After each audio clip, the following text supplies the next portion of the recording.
What we need to take care of first is we need to go through the Jefferson questions from yesterday.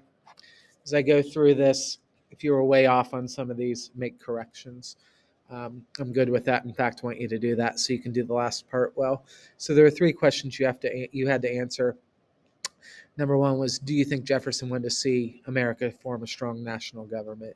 And the answer here is probably not. If you go back and read the document carefully, he doesn't seem to think that Shay's rebellion is all that big of a deal.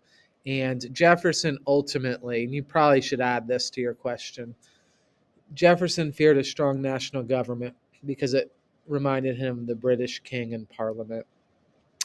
Kind of like what we talked about the other day when they were writing the Articles of Confederation.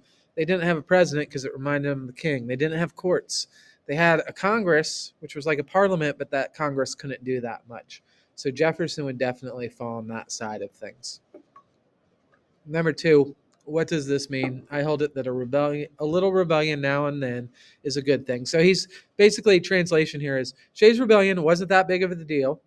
It is the medicine necessary for the sound health of government. I think what he's saying here is that a rebellion shows the government that people aren't happy about certain things. So, in a sense, a rebellion is good because it reminds the government that everything isn't great.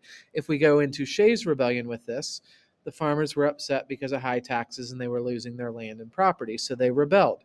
Jefferson would say, okay, the farmers had an issue, you're taking away their farms, so government, let's do something differently and fix the problem in the first place.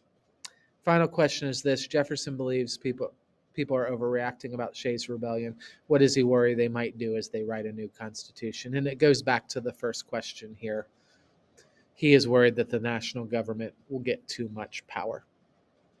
Doesn't want a strong president, doesn't want a strong Congress. He thinks everything is okay. As you move into the final question, I'm not going to put this up on the screen, but you have it down below. Read the instructions carefully. There are no right or wrong answers. Just make sure, as the instructions say, you're meeting the sentence requirements and you're referencing at least one of those documents. You need to talk about a line from one of the two documents, either the Bodine one, however you say his name, or the Jefferson one. Once you're done, you need to submit that.